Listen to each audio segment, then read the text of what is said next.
And it hits me, oh my gosh, this is that triangle. You know, there's explanation for everything that occurred in the Rendlesham Forest incident that doesn't involve aliens at all. It was completely silent. It comes right over our heads. He saw a classic flying saucer really standing in the clearing. He turned over to my father and held his hand, and he looked in his eyes and he said, "We're not alone." Welcome to Podcast UFO for our live show. We're live every Wednesday at 8 p.m. Eastern Standard Time on the Dark Matter Radio Network. Please remember to visit the website podcastufo.com for past episodes, blogs, and forums. During the show, feel free to participate live in our chat room. And don't forget to like us on our very active Facebook page.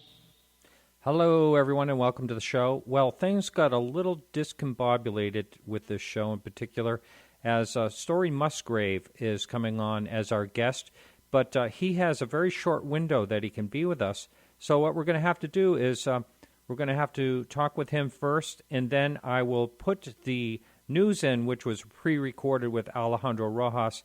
Somewhere in the middle of the show, we'll be bringing in Peter Slattery from Australia, right after Story Musgrave. So it'll go like this. First of all, we will have Story Musgrave, the space shuttle astronaut, will be on. The news will be on after that. And then after that, we'll have Peter Slattery, and he'll be on for Hour 1, the rest of the Hour 1, and Hour 2. Thanks a lot. And right here is Story Musgrave. Story, you're out in California? I'm in Burbank. I'm at work right now in Burbank, California. Well, you know, I was reading your bio, and you have a lot of things going on. You want to talk a little bit about you're retired, but you're not retired. You're busy as heck. No, well, I never retired. No, that's not a word I use yet. Retired as an astronaut, maybe? No, I didn't. Okay. I left. So. Oh, okay. Today I'm a professor of design at Art Center College for Design. I'm working right now at a company called Applied Minds. So we're innovators, rapid prototypers, and invent the future for other companies. Got a production company in Sydney, a landscaping company in Orlando. I got an 8-year-old daughter. Wow. She's the light of my life. Of course, my oldest child is 55. I need to say so far, Martin. Yeah, that's great. That's great. Hey, so you were one of the reasons you're on the show is you're coming up at Contact in the Desert yes. later on. So yes, what is your topic actually going to be at that seminar? Yeah, I think of course I'm on some panels, and I think the most important thing, and I've done lots of earlier ones like MUFON and others. I think the most important thing I can do is talk about my visual observations. I'll talk about, I've had the privilege of being in airplanes for 18,000 hours and 6 space flights, and the privilege of the opportunities to see things and to interpret things and to develop skills for being an observer, both what's there and what could be there, and what it's going to look like and what different objects might look like. So I'm going to talk about that. So I have, for example, I have a massive experience, maybe than anyone in history, of deploying satellites and see how, when they disappear, over the horizon, so to speak, what do they look like? So how do you see other flying spacecraft, of which a satellite is one? I've had huge experience in recovering satellites, of approaching a satellite, and mission control. I had 25 missions in mission control, so I love those folks. They know how curious I am about things. And so they always point objects out that are going by. And they're very, very good about that. In other words, we never let another satellite come within 30 miles of us. That's sort of the resolution of the radar. But they will always point things out to me when they're going by. And they'll tell me in a very precise way. It's looking out the back window, it's 20 degrees left of the tail and 30 degrees above the tail. Then I can spot that thing. And so I'll be able to spot that thing, and I'll see it fly on by. So it's things like that, And then I'll like Challenger's first flight. I was on Challenger's first flight. When you are manufacturing a huge spacecraft like that, there's times that nuts, bolts, washers, and even tools fall behind panels and fall behind walls, and you've got no way to get them out. They just sit there, and that's where they are. But the shake, rattle, and roll of a launch just rattles them loose, you see. And the engine shut down, and then you pop right into, you lurch right into 0G. 0G, everything will get out of the cavity it's in. I'll give you an example. You've got a gallon milk container. You got a gallon milk container, and you put a tiny screw in it. Well, on orbit, you can watch that screw bounce all over, and eventually it's going to bounce where the hole is. Even though the hole's not that big, it will get out of its closet. So you can't contain anything. If the hole out of the container, is big enough to allow the object, it's going to come out. So like on Challenger's first flight, and so Challenger went through all the manufacture. When I opened the payload bay doors, it's like Home Depot coming out. I got wrenches. It's not just nuts and bolts. I got wrenches. So I got the whole stuff coming out. Okay. Well, it comes out now, and so you can study those objects as they move away from you. You can study things like the orbital mechanics. You can study things like if no other object touches that object, it's going to move straight away from you. And you learn to look at its velocity, you see. You see its current velocity, you know it came from you. Because if you extrapolate that, its current velocity, because Newton's second, it's going to maintain that exact direction until touched by something else. Mm-hmm. And so you can see you left it. But anyway, and it's deploying satellites and looking at the debris that they leave. And so it's that totality of things, and it's looking at things in other orbits and seeing how they have to behave if you're in a different orbit. And I'm talking only about a few hundred feet. If you got something a few hundred feet away, it's not got the same orbital mechanics you got, and it's not going to stay with you. It can't stay with you. Wow. Unless it's in a totally active, unless it's continuously firing its rocket. That's just orbital mechanics. So anyway, Martin, what I got to offer them is really the night scene. But what I got to offer them is the only time you're going to see anything is at night. I have tried forever to see things in the day. You can't see things in the day. When you really see stuff is when you are in the dark and the object you're looking for is in the sun. And it is a bright star out there. Oh. And I've spent days and days tracking 2 satellites. My last mission, we put out 2 satellites in 16 days.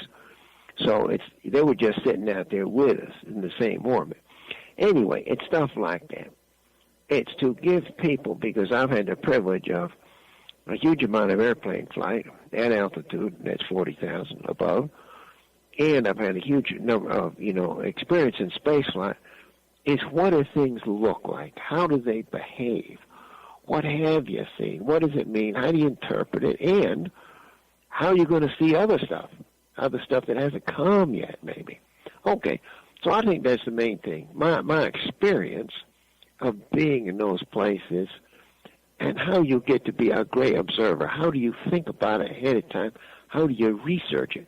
So that it's a privilege to be there. And doggone it, you're representing humanity, and you got to be the best observer possible. So I think that's what I'm going to give them. Well, I consider that any astronaut would have to be a very good observer. And I'm wondering if I could... But they don't work on it. No, they don't work on it, Martin. No. And they don't turn all the lights off either. They don't. A lot of them don't turn all the lights off to see the stars and the planets and everything else. And so, no, there's a huge range. Astronauts got the huge range, the same as other people. Some do, most, in fact, I don't know of anyone else, that made a science of what you can see. You got to do your homework. You have to do your homework between flights. That's all. Mm-hmm. You have to work on that. It doesn't just come. You don't just jump up there and get in the window and see stuff. It don't work that way. I had a conversation with Alan Bean, I don't know, maybe 3 or 4 years ago. Yes. Actually, I did a show with him. I also have another podcast on art and antiques, and I did a show with him on his artwork. And yes. But basically, I asked him, I said, what do you say to these people that say that no one ever really landed on the moon? And he kind of chuckled, and he said, you can't convince those people any different, so he doesn't even bother trying. But he knows he was there. And it is a belief system, sort of, But you have to be sort of an evidence-based person. It's not fair not to look at the evidence and just say we didn't. A powerful telescope can see our spacecraft there. You can see the landing part of the spacecraft that we left there. An even more powerful telescope is going to be able to see the backpacks and the suits we left there. And a laser reflector, you want to fire a laser at the moon, it'll come back at you.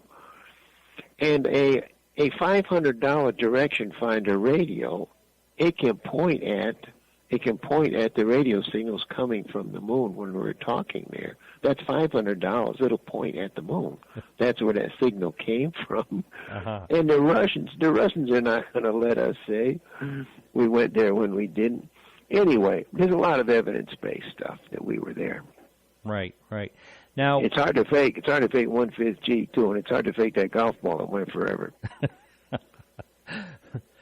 I can't even imagine what it was like to be out in space. I mean, and to look down. How accurate? Did you see the movie Gravity? I'm going to ask you first of all, and I just wonder what you thought the first part of that accuracy was. Well, I don't expect a movie to be accurate. It's a drama. It's a film, so you don't expect it to be accurate. It wasn't, but I think it had a problem with being a great film. So I'm a film kind of person. I wasn't crazy about Gravity as a film, but I don't go in and judge a film based on its reality. Because, that's not what a film is. A film is supposed to be a great story. Right. But I was a little disappointed in the story that blows everything up. The theme is we're going to keep blowing it up and see if we survive. That's not enough theme. We keep blowing it up and see if we survive. But there's a whole bunch, of course, that's totally inaccurate. You're not going to survive those kind of hits. Right. But anyway, it's not supposed to be accurate. It's a film. Okay. If a film wants to be, it can be. All right. And now I'm going to ask you, I haven't really been able to find, I saw a couple things online on some forums, but what is your thoughts about UFOs in general? Well, there's two sides to that, and that is that there's trillions of life forms out there. There's trillions of planets that have life. And so the universe is so massively big, it is big beyond the imagination.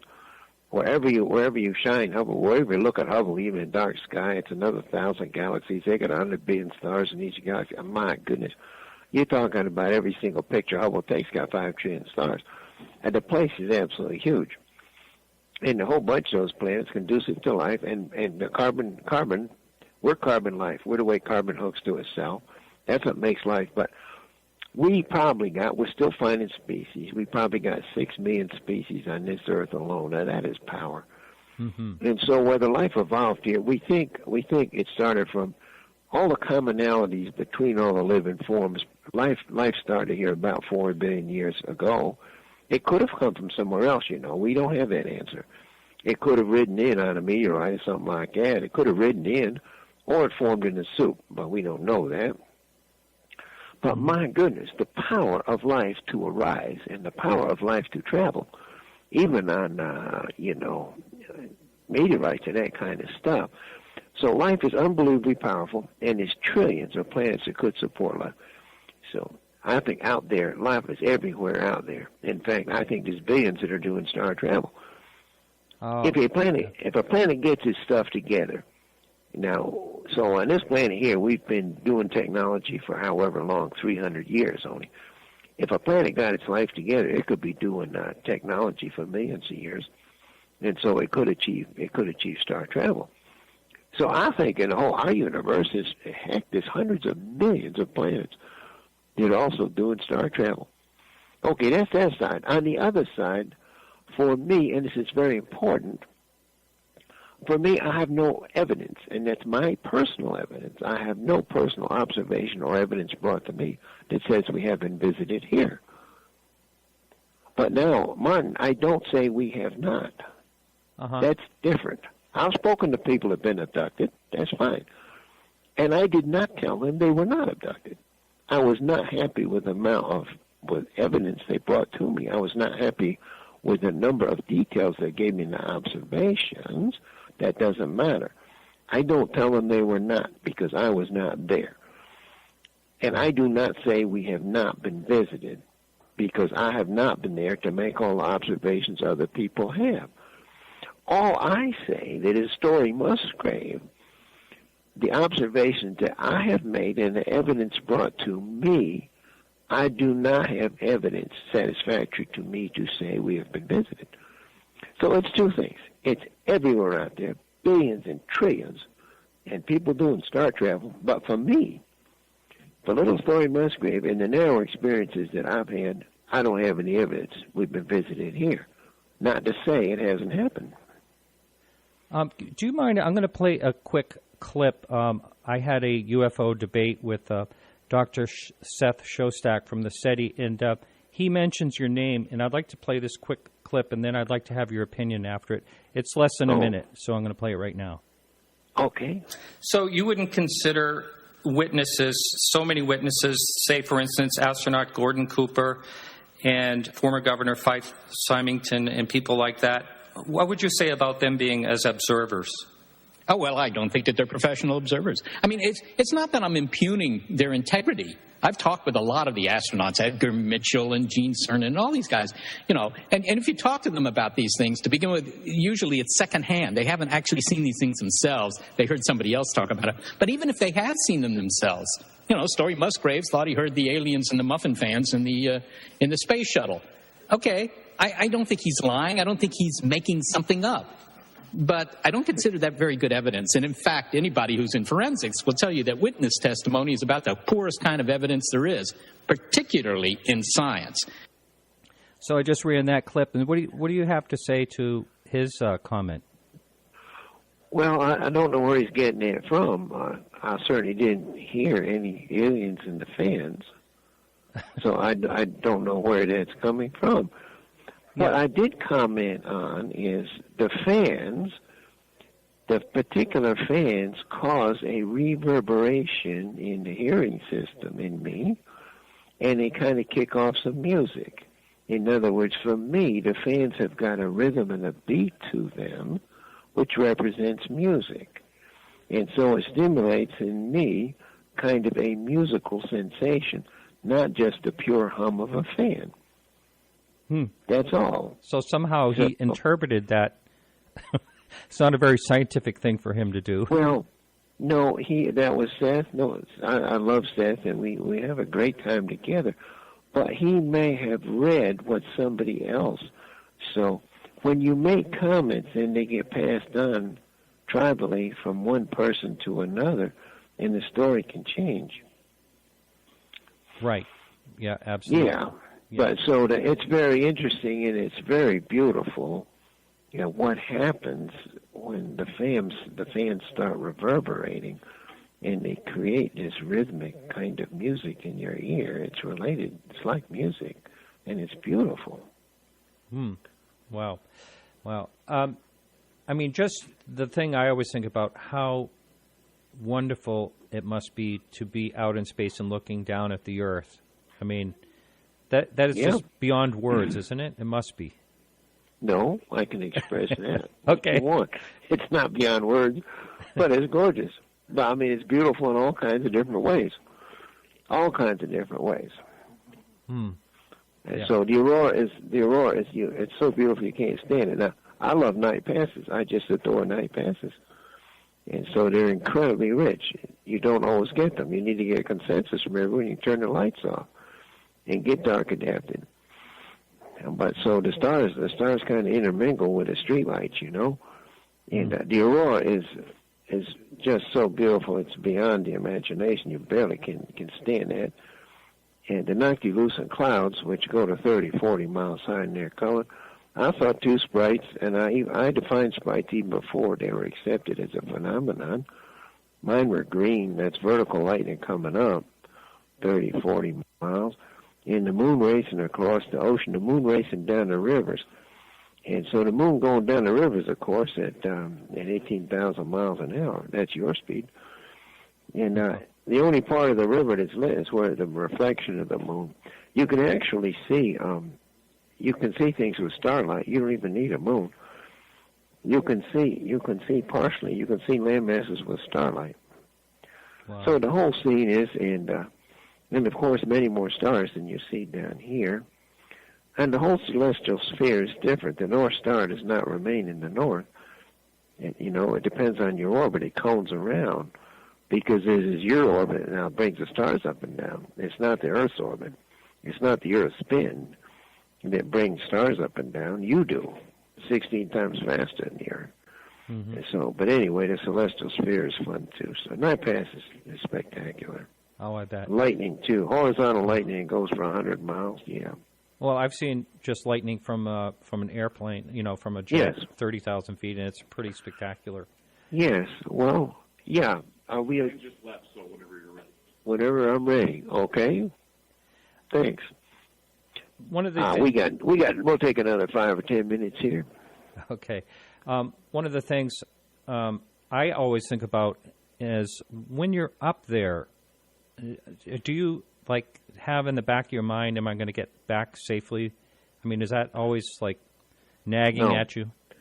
It is not. And of course, I flew. I did not fly after Columbia. We thought launch was the really hazardous part of a mission if you got through that.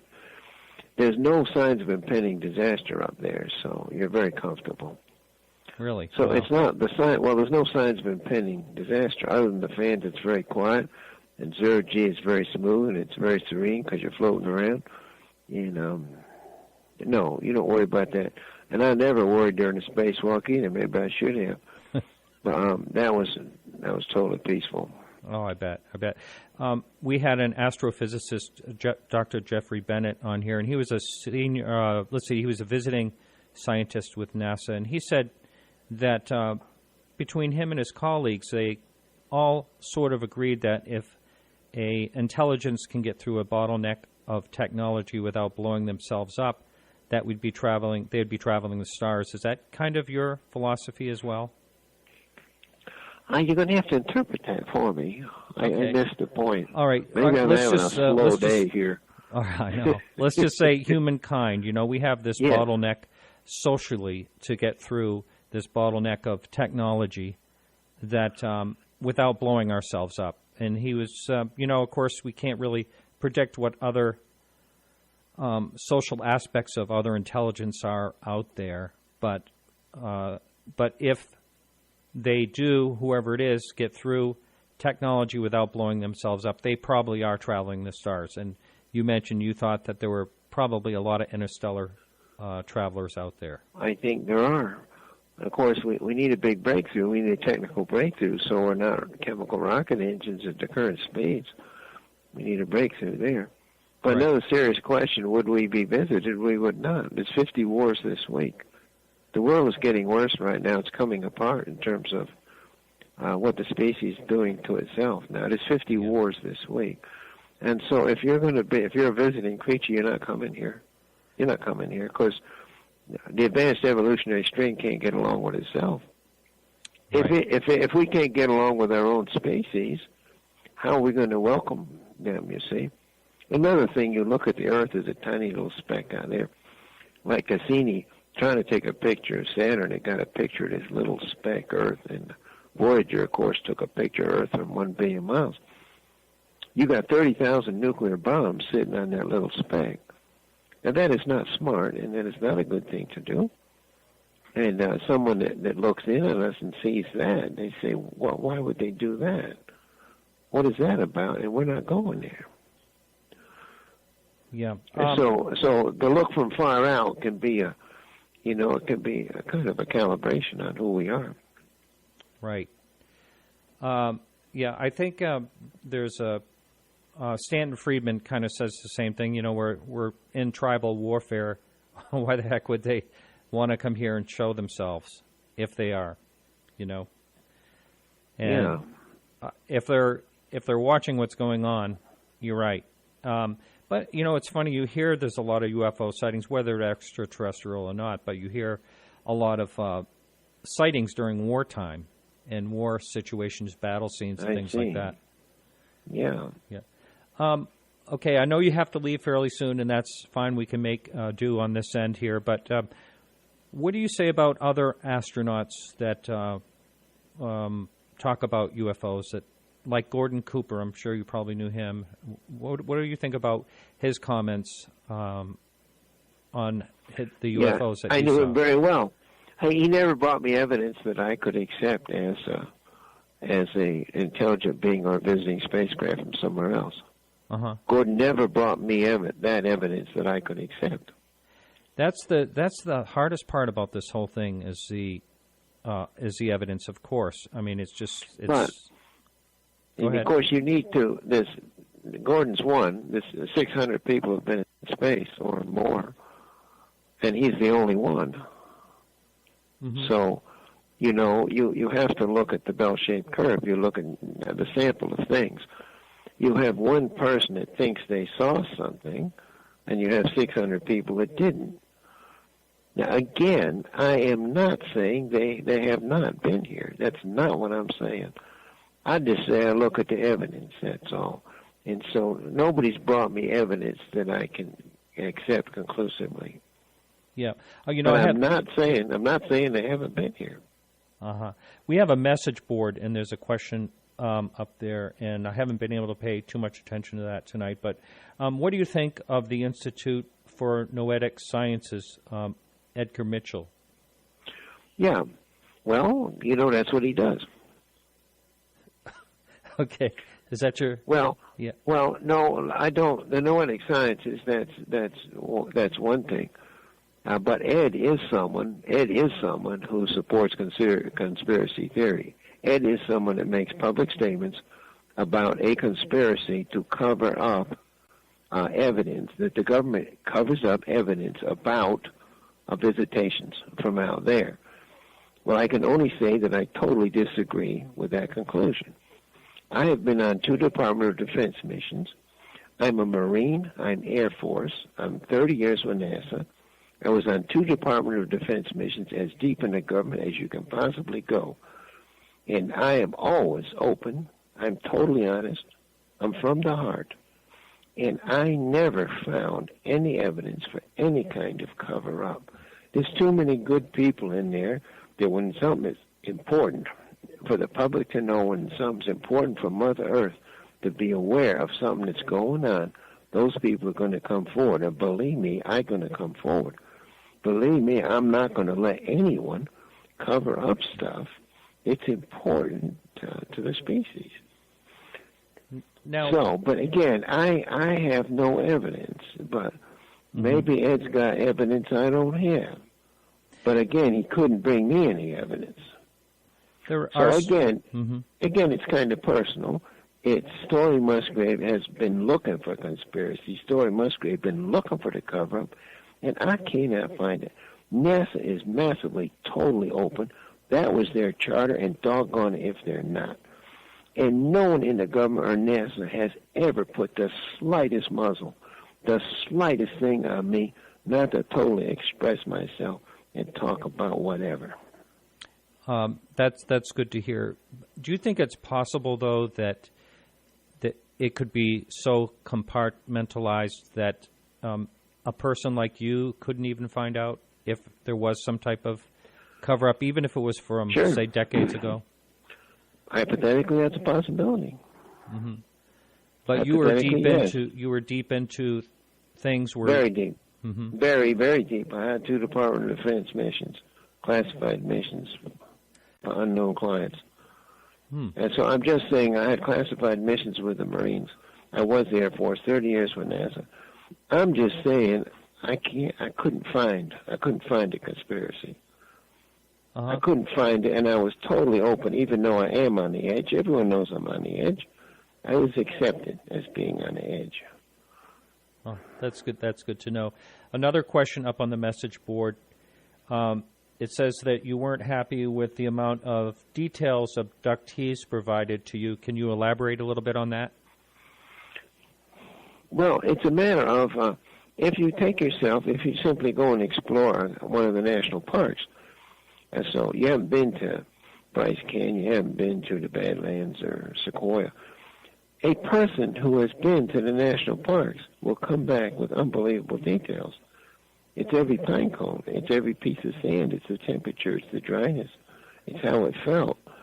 And so you go into, some unusual environment or scenario, the people who have been there come back with, they're just flowing. It's just coming out of them like water.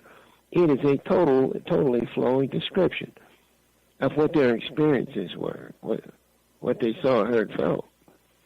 I have not gotten that kind.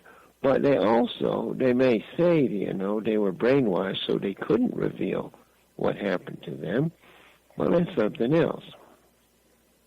Interesting. But how much more time? It's how much the description. Well, let's go a couple more minutes. Okay.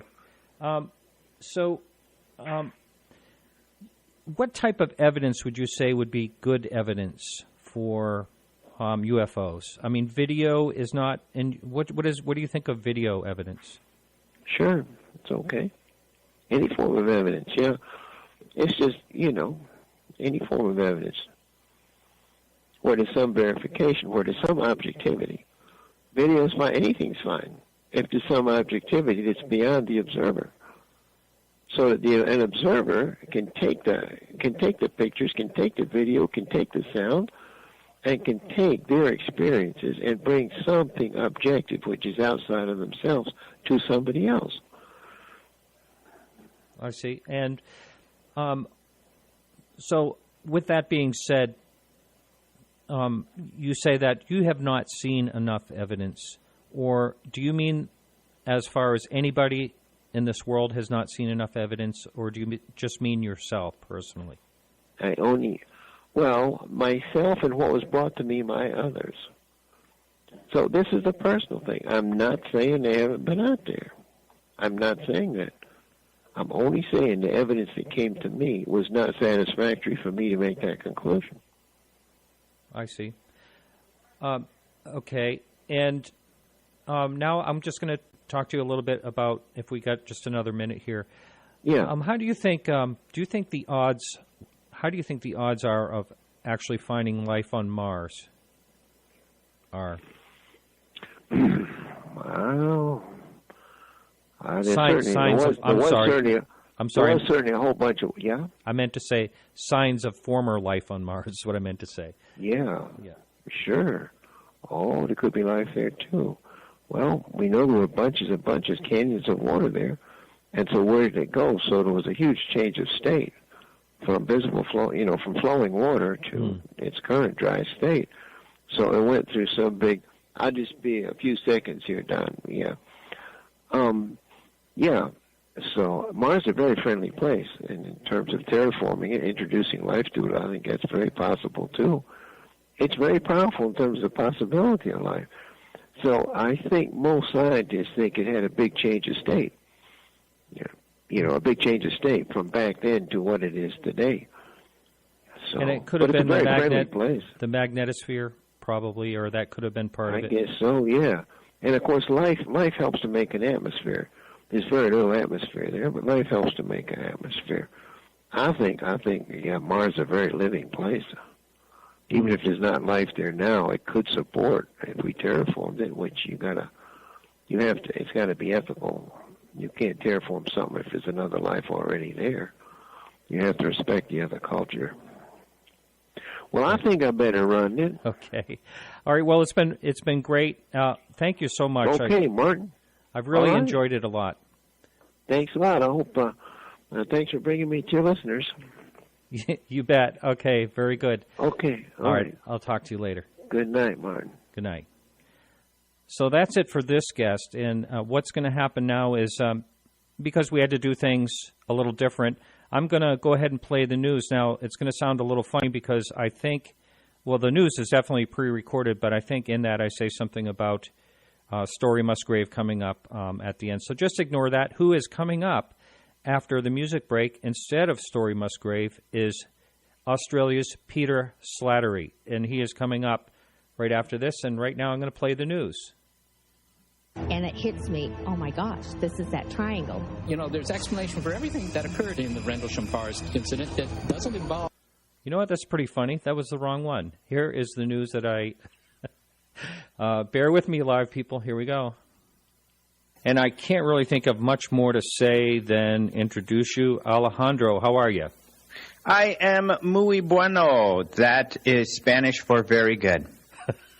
Thank you for the Spanish lesson, man. Mm-hmm. Yeah, so, no problem. You know Story, right? You've met him before? I have met Story Musgrave, and it was a lot of fun because he's a really interesting guy. He spoke at a MUFON a few years ago in California. I'm a huge fan of NASA. I know conspiracy people like to hate on him. I really like, space and space exploration, so I find him terribly fascinating. Yeah, interesting guy. And there's something Seth Showstack said to me a while back. I'm going to ask him. So what do we have going on for the news this week? Yeah, lots of cool stuff. So Dan Aykroyd, about a week or so, was on the Huffington Post show. They call it the Huff Post show. And some of you may be aware that there's this thing called Huff Post Live where 24/7 they're streaming news. And they have this studio. I've been there a few times to visit my buddy Lee Spiegel, and you could see I've been on the show, actually. And it's really cool. But now, instead of just these kind of live news pieces, kind of CNN-ish, but it's also, very casual, more millennial, hipster kind of style news. But now they have a show that they do, and it was only their third episode. It airs every Friday, and they had Dan Aykroyd on it. And the host said, hey, I told myself I'd do this if I ever got to talk to you. You believe in UFOs, right? And Dan Aykroyd kind of paused for a sec. There were some chuckles coming from the crowd, or I think it's just some people who were hanging out there. And so he kind of paused, and then he went right into it. Because Dan Aykroyd's way into UFOs, and he loves talking about it. So he starts talking about it. He starts talking about how the Air Force knows about this. There's a conspiracy, but essentially saying that, the Air Force, even though they're not telling us, they know how can they tell us that there's aliens here, or that, they don't know what's going on. And he's like, I don't think they know much more than anybody really knows. But it's and then they asked him about his own sightings, and he talked about how he's had a few sightings that he said they were definitely aerial constructs of some kind. And then he gave a little more detail about two that he saw in Martha's Vineyard with a couple of friends of his, two flying side by side that kind of zoomed by, going very quickly. So really interesting, really cool, because he just went straight into it and started talking about it, and pretty cool. Yeah. Now, I actually saw somewhere online a picture of you interviewing him at one time. Yeah, I did. Yep, locally he came here. He's got a vodka called Crystal Skull Vodka that is based off of the Crystal Skulls, the legend of those skulls and everything. So we were able to get in there as press and do a short interview with him, and he was really excited to talk about it. At the time, Bud Hopkins had just passed away. He was aware of that, and he mentioned how sad he was about Bud Hopkins.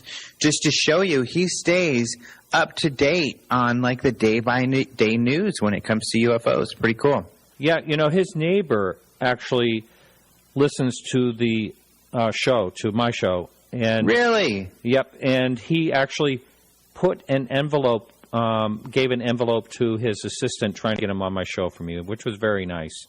That is very nice. That's awesome. But, of course, he's not been on the show, so it didn't work. Yeah, well, good luck. Yeah, we've tried to get him at the conference, and his publicist just wants too much money for us to afford. But hopefully one day, he'll kind of come in. And, with MUFON, when I was a director with MUFON, I never got the chance to do this. But he has dinner with the board once in a while because he really likes MUFON. Wow, yeah, really cool. They had a standing kind of yearly thing, I know, for a period of time. Wow. Yeah, the day I get Dan Aykroyd on is probably going to be my last show. I'll probably say, well, you can't get better than this. And do the whole Costanza and leave on the high note. All right, I'm out of here. Well, I better not say that because my supporters and listeners will just plain go away if they ever hear he's going to be on the show. So I take that back. I take that back. Anyway, so what else is happening? Well, another celebrity, and this is kind of like our big UFO alien celebrity, talked about UFOs this week, and that is the beloved Giorgio Tsoukalos. So, of course, he's famous, and what was funny is he did a Reddit AMA, where you ask me anything kind of thing, where people can chat with him and ask him questions. And this website called What's Culture did kind of the top 10 what they felt was pieces of information that came out of that whole thing. And it's funny because they talk about how nobody knows this guy's name. All they know is his photo and the alien stuff because he's so super famous.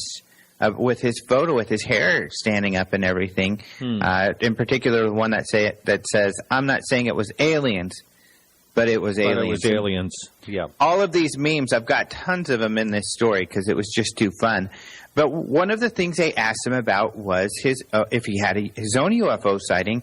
And what's interesting, I think, is that he only just recently had it at the Last Contact in the Desert conference in 2014.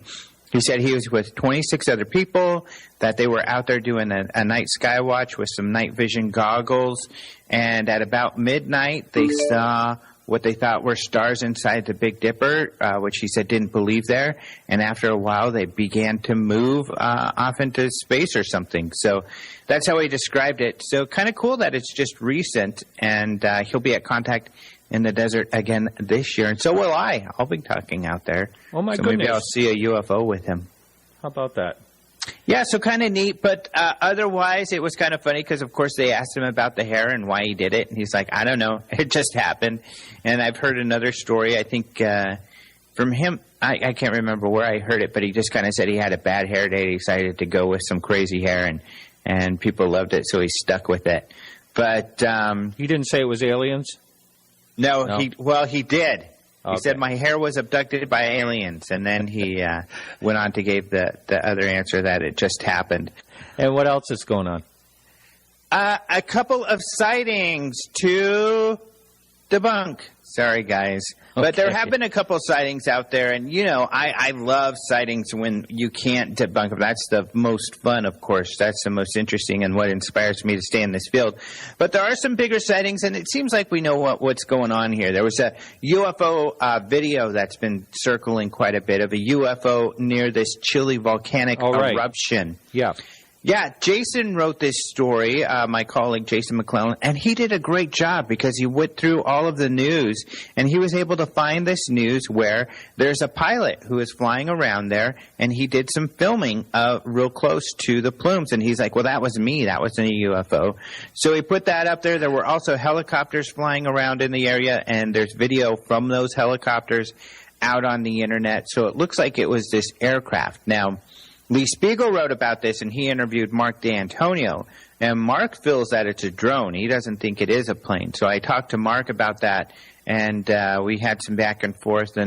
And Mark says he thinks that perhaps it wasn't the pilot, that the pilot was probably up there, but that he doesn't think it looks like a plane, so it could have been a drone. Now, nobody said they were flying drones around it. There's no evidence that there was, although that's entirely possible because people are filming everything with drones these days. So it was most likely one of those explanations. Yeah, but what would Giorgio say? It was aliens. Aliens. Yep. Aliens. And the last story is also... the last story, UFOs buzz the Bronx. No, this was not a hoax whatsoever, actually. It's very interesting, and this is a most likely case. So it seems like when you read their story throughout the day in the Bronx, in particular an area called Hunts Point, there were some reports coming in that there was some UFO activity. So people are reporting UFOs. This is kind of cool, though, because the website Inquisitor had found this somehow. A New York Times reporter, I guess, looked into it, and I don't think they wrote a story about it, but he tweeted that he called the police and to ask them, hey, I heard you're getting a lot of UFO reports, and they said, don't ask us about it or we're going to hang up on you. He said, called NYPD. They said if I asked about it, you'll hear a dial tone, quote unquote, on the last section. So funny, he then tweeted later, pro tip, the NYPD Public Affairs Office really does not like it when you call on a Saturday night to ask about UFOs in the Bronx. So he was not treated well. The New York Post, however, has written a couple stories of it. Now, they're kind of a new... They kind of do like a lot of the news sites do, where they're really tongue-in-cheek. They're almost like if you have a Village Voice type of thing. The New Times is what we have out here, where they're jokey in their stories. They're really silly. So they do a lot of that kind of thing in their stories. But they did interview some witnesses. One of those witnesses said he saw these two things streaking across the sky. He put his phone out the window of his car because he was driving and snapped like crazy, and he thinks he got a picture of a UFO.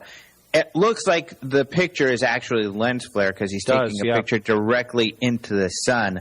So I don't think he actually captured what he saw streaking across the sky. But people saw streaks all throughout the night, but they asked MUFON New York what they thought about it, and MUFON said, I think it's the Lyrids meteor shower. And they're probably right, just because these were all little lights streaking across the sky. Every person kind of described it similarly. So, and actually on Sunday night, there was in Northern Ireland, one of these things was videotaped, and I've got that in the story where you see kind of this massive meteorite light up. Pretty cool. And that was a big story out in Ireland. They also interviewed for this story Ryan Sprague, and guess what he said it was? An alien? He did Giorgio proud. He said it was, no, he said that it could be many different things. It could even be a plane because this is near LaGuardia Airport. But he said just because it's near the airport, we can't disregard all UFO sightings because some of them could be aliens. But kind of cool. Ryan got interviewed in there, and I guess it was in the print article because I think I saw him post on Facebook. And I posted his headshot from his website where he's looking very dashing. So that's in the story as well. So these are some big stories you're going to hear about. Seems like there's explanations for these sightings. However, as Martin and I know, there are plenty of sightings out there for which there are no easy answers. Yeah. We'll see you next week, Alejandro. All right. Thank you so much for having me on again, and we'll talk to you next week. So hang in there, everyone. We'll be right back with Story Musgrave right after this quick music break.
Okay, that tune was by Carrie Lloyd Whitehouse. And if you're listening live, you can jump over to our chat room at podcastufo.com. And it is not Story Musgrave coming up. We just spoke with him. That was pre-recorded news. And who is on the other end is Peter Slattery. How you doing, Peter? Good, Martin. How you going?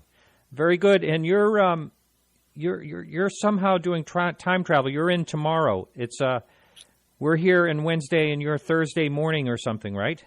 Yeah, 10:50 a.m. on Thursday, and yeah, you're Wednesday there. So yeah, you're talking to the future. Yeah, yeah. Thank you for joining us. And you were really kind to come on like last minute. I found out that Story Musgrave is a very, very busy guy, and he didn't realize that he was booked for 2 hours, and I feel like I was lucky enough to get as much time as I did with him. So I really want to thank you for being able to just say yes so quickly, and welcome back. You were on, I think, about 2 years ago, a year and a half ago, right? Yeah, it was a while. I can't remember when, but it was a while ago. Yeah. Yeah, and you have, if you would just refresh the audience. A lot of people are new listeners and they don't know your background. If you could just kind of give your background, if you would, and how you got interested in the subject of UFOs. All right. As you can hear, I've got the Australian accent, so I'm from down under. I grew up in Albury, which is situated, or Albury-Wodonga. The Albury side is New South Wales. It's the twin city, Albury-Wodonga. It's the New South Wales side next to Victoria, sort of about 3.5 hours northeast of Melbourne, which is where I'm actually living now. But Albury is where I was born. Went through school, had cleaning jobs and stuff like that once I left school, but I was pursuing a music career. I eventually bought out 14 albums, and then sort of everything went crazy once I moved up to Queensland and came back to Albury. Basically, I just didn't want to continue on in the music arena, and just there was a shift in just my circumstances and everything, and when I moved back to Albury, I started to have sightings of strange aerial phenomena, which I did have when I was younger, and I had some interactions with some weird, what I would call beings. I didn't see them as aliens, I didn't see them as demons or angels. I didn't know what the hell I was experiencing, but then everything started up in 2010, as I just said, and before I knew it, it went on the news here in Australia, primetime news. I thought it was just going to be shown in the local area because I was just wondering what the hell I was seeing. And lo and behold, I get contacted by actually somebody that was in the military, who actually left the military a few years beforehand, telling me that he'd seen me on the news up at, I think it was Coffs Harbour. That's when I realised that this went around the country.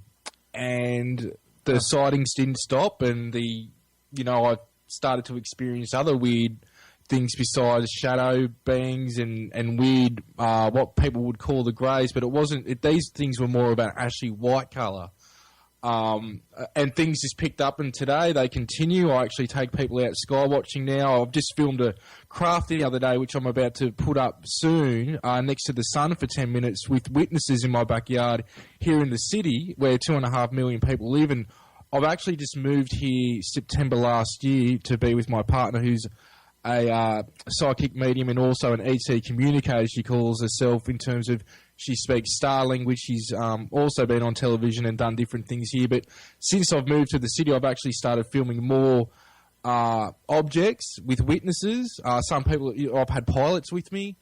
And I thought the activity was going to actually calm down, but it's quite picked up, which I'm surprised of. And a lot of things can be seen at petermaxwellslattery.com.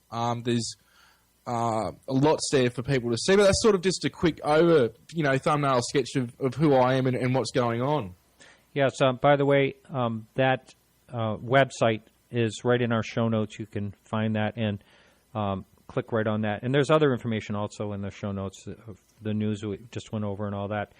So one of the things I remembered the last conversation, didn't you say your brother had when you were younger, wasn't it your brother or a friend or something that you had like a major encounter? Or there was one. Well, my brother's had encounters himself, and it was pretty funny because not until a couple of years ago did he say anything, and this was after I went public and everything, which I thought was a bit stupid looking back now. But you do what you do. But I'm not too worried now. But what happened was in 2010, I had a friend with me for 4 of the sightings. There was 6 sightings. He ended up having one himself. Now, he's blurred out in my second last documentary Confirmation, but it was funny because we contact each other today and stay in touch, and he's actually had a major sighting probably about a year ago, and he's skeptical, and I like skeptics because he himself can't explain what he's seen with me and what he's seen in the last year. But I like skeptics because they look at both sides of the argument and the evidence, and they weigh their conclusions on it. Now, he's not saying these are aliens or whatever people want to call it, but he's saying this is not a friggin' satellite, it's not a plane, it's not a helicopter. He doesn't know what it was. And there's not too much military activity around Albury. You'd be looking at 3 hours at least, or 2 to 3 hours, because there is a army base there. But what they do is the tanks that come back from Afghanistan and Iraq, they sort of bring them, they strip them, redo the electronics, and send it back out. There's no, Air Force. There's no nothing like that. So, yeah, one of my friends had witnessed a lot of this stuff with me. Today I've got over 100 witnesses to a lot of phenomena around me, and a lot of these you can hear them in the videos. There's some witness testimony in the documentaries as well. So, people have seen some of this stuff with me, and, I've got it running in the family. My dad, who's a cop for 38 years, or was a cop, he was a senior sergeant, retired now. He started witnessing things with me before I left Albury as well, and he just threw his hands up not knowing what he was seeing either, because I said to him, I hope he sees it one day, and he ended up seeing something that took him aback, and there was high-flying jets in the air at the time that were, I estimate they usually fly around 3,000 feet above Albury if they're going from Melbourne to Sydney or to Canberra, and these objects were, basically blinking in and out, doing different things, and they were lower than the jet as well, which... my brother was there with me, so it was sort of a family event, which was good. And before that, what did he think about your sightings? Did he believe what you were saying, or was this kind of a wake-up for him? Well, I'll tell you something, and I don't know if you've had Mary Rodwell on the show. She's very well-known worldwide. She's won EBE awards with her documentaries, and she's a hypnotherapist, was mates with Dolores Cannon, and she's had over, I think it's 2,000 or 3,000 clients now, and I actually did a documentary for her recently, and this is what ties in with what my dad said, is what Mary says is the best documentation or evidence you can have for how people have really had an experience or not is how they changed their life.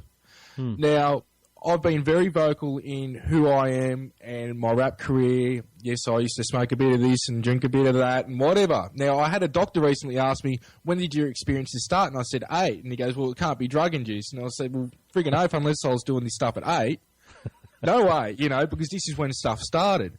But my father, he proofread my first 3 or 4 books. I've got 7 books out now. And he tried. I talked to him about this. He basically tried to investigate me as if he was doing a report for the police. He looked at everything. He tried to trick question me. He tried to ask me things the same way, but with different wording to see if I would do whatever. And he came to the conclusion later on that something's happened to me.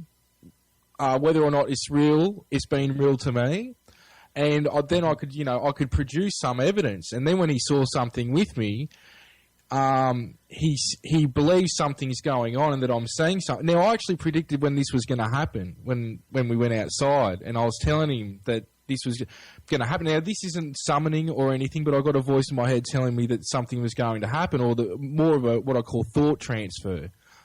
Some people would call it telepathy, but I would rather call it thought transfer from my understanding.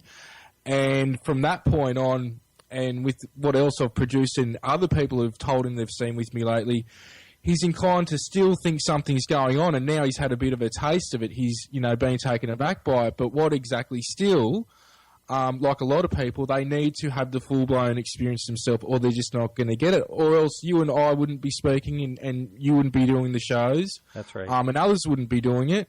And, this is sort of the predicament we're in. But people think this is nuts and bolts. And a very small, minute part of this is nuts and bolts. A lot of this is, I've had experiences lately where I'm starting to think a large majority of my experiences are projected or third-eye experiences that seem as real as this computer screen in front of me and the microphone now. But then again, the camera is capturing some of this stuff, and then you've got some of these experiences where some people will see the crafts and some people won't, and yet you can show them the video going, here's the craft. They're like, why couldn't I see it at the time? So these are things where I'm questioning, even though I've got a communication, a dialogue going on with these things, which are far beyond even extraterrestrial. It goes beyond that. And I'm starting to think now that there's one dimension with different vibrations in it, rather than all these different dimensions that people talk about. And there's these interplanes in between the vibrations. But I can't prove this. This is what my reality is, and it is what it is. But what can you do with a lot of this? You know, there's a lot of people been investigating this for years. They haven't seen anything. You know, I myself, if I take people out to do the Skywatchers, we're using satellite trackers. I use SatTrack's one of the most comprehensive ones. You're still going to have a few things, but I'm not looking for satellites. I'm looking for stuff that's coming down low, that's changing direction. I'm looking for what the skeptics are looking for. Because I want to show people some crazy stuff, and there's a few videos up that you can see for yourself, or in the latest documentary, the revealing that I've done. You can see people's responses, and you can see some of the footage for yourself. But it's an ever-changing thing, and I think we've got to admit that we don't know everything. I myself, even an experience of interacting with what I'm interacting with, I still haven't got a clue what's going on. And this is where I think people need to accept they don't know what they don't know. You've got to take preconceived ideas and preconceived notion out of the mix. Mm-hmm. You know, if you don't, you're a debunker either way. You're trying to debunk those that are trying to say you're full of crap, or you're debunking those that are saying, you know, this is real. So you've got to have that balance. I see. I agree with that. So we're right at the top of the hour. We're going to take a quick break. Thank you for filling in for this part of the show. That's fine.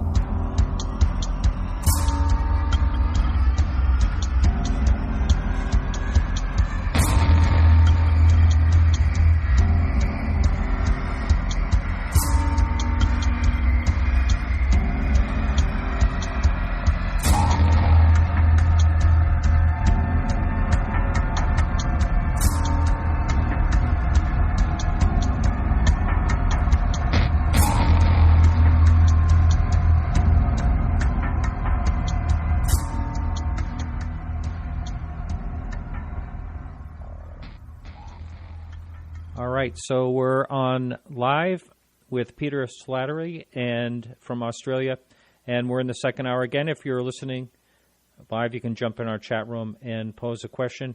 And Peter, we have a question right off the bat in our chat room, and that is, let's see, can you elaborate on the thought transfers?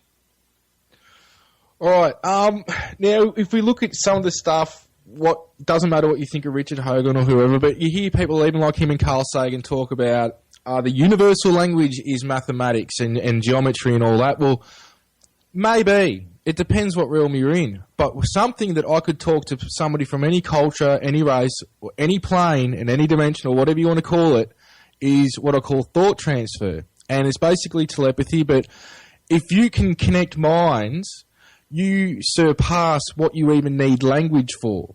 It's like straight away what I'm picturing, my emotions, my thoughts, and the information pertaining to that is basically just transferred through thought. It's the only way I can put it. And this is how the interactions have played out.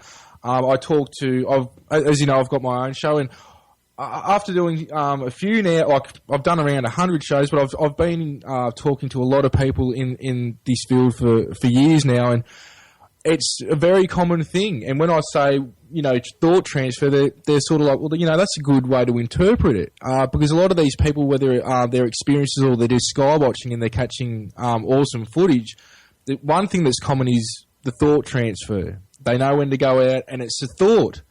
A good way to describe it, and I've used this many times, is if you can imagine being at work and you're working on a particular thing all day, and you just can't get this one thing done, no matter how hard you try. Now, you'll go home, or you'll go and get a feed, or go and have a beer or a cigarette, whatever you do, and all of a sudden, the idea to fix that problem, to solve that problem, comes to you instantaneously, in a split second.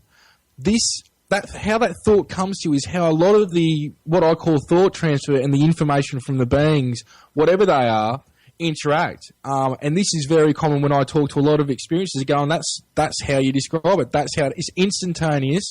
There's a knowingness to it. There's information. It's almost like somebody's got a USB stick and either they've rammed it in your head and you've downloaded the information, or you do it fractally, or it's just, a little message. And it might be, all right, I might go outside and check on the car. And as you go and do that, you look up at the sky, not even trying to. Lots of the time, from my understanding, is this is the beings putting that thought into your mind to do so. And because in what I call the human body computer, and others have been calling it that, can't handle some of the real reality, this is how the thought transfer comes through. You perceive it as your own thought. Now, if you can break that barrier, and it's almost like the beings can push you to the point where they'll test you every now and then and freak out your reality a little bit, then it becomes more knowing of, all right, this isn't my thought, this is something else, and you can send that thought back, and you can actually get some type of dialogue going on. So this is what thought transfer, what I call thought transfer is. I hope I'm describing it in a way that people can understand. Yes, we have a chat room, and someone was thinking you meant ESP, and now he understands what you were saying. So you put it very well. And, I have heard other people say a similar thing, and it's a lot of times people that seem to have a lot of sightings, like yourself. And I wouldn't even want to guess how many sightings you've had, but a number of them, and you've had witnesses with a number of them. Yeah, it keeps getting more and more. And one of my good friends who's speaking at the Paracon with me at this year Katoomba here in Australia, Damien Knott. Now, Damien Knott, from my understanding, he's got the most footage in the world at the moment. He's based in Sydney, Australia. He's been on a lot of shows. It'll be good for you to talk to him because he doesn't know what the hell he's interacting with, and that's what I love about him. And we've had experiences together. He was in Confirmation, my second documentary, I think it was, or my third. And a lot of his footage has been authenticated by Jaime Maussan. Lots of people, in the military and police officers and people from all walks of life have witnessed the sightings with him as well. And he's having them, we're filming what I'm getting in Melbourne, he's getting in Sydney, and we're talking about this. It's very funny. And it's even more honest that he just doesn't know what's going on. But what he does get is what I call thought transfer. He'll know when to go out, and it's just the way it is. So it's something that's happening. And in Australia, there is lots going on. But Damien Knott seems to be somebody I've had him on my show recently because I've got a show as well. And it's just good that this stuff's getting out. Just what people are seeing in Australia. And he's actually been on Jaime Maussan's show. I think it's like once a week or once a month or something. He's on there with sort of updates from Australia. But it's not just myself. I'm talking to people all around the country and actually around the world. My emails would be, about equal what I get from Australia and the UK and America. I get emails from all around the world every day, and there's lots going on now. I'm not inclined to believe everyone. I'm still skeptical myself, and I want something as well, and that's why I can understand. I don't try proving this reality to anyone. I just produce what I've got, and it's up to them to do what they want, because the last thing I want is to try and push my reality on others like they've tried to do to me. Mm-hmm. But Damien Knott might be somebody you might want to check out and talk to, because he's very articulate about the sightings, about how they happen. He's a lifelong, I would say, experiencer, though he doesn't know really what he's interacting with, or he's very honest about that, which I love. Because when I went up to go and see him, I was in the backyard with him, and we had a flying, literally it was a friggin' full-on something you could touch 3D flying saucer come from the right of us. I'm not sure about the direction. Actually, it was probably east. And this thing was 1,000 foot off the ground, and it looked like your typical flying saucer, and there was a flash of lights going around it, which were red, green, blue, and yellow. And he's got a photo of this craft later on. But we all tried. We were out there because we had orbs going off in the house. Like he said, when I got up there, the high strangest activity in the house, it was like something new altogether, and it just went off tap. But 3 cameras didn't work, and we charged them all day. And as soon as this craft flew over the house and flew over the town of Dunedoo, the cameras worked again, and that was a very interesting sighting with him. And he's got lots of other stories to tell. But there is lots happening here in Australia at the moment, especially up and down the East Coast. You do, like we were last time on the show with you, there are hot spots and what you could call portal spots. Mm-hmm. But the fact of the reality is this is happening all around the world now. It was good hearing our story on before me on the show talking about observations, and I think he's very correct in it. There's been times when I've gone out and, not until the craft's almost gone have I been able to prove that they were looking at a plane. And this is the thing. Sometimes I might seem like I'm a bit of a bastard to people, but if it's a dust orb, it's a dust orb. If it's a plane, it's a plane. If it's a satellite, it's a satellite.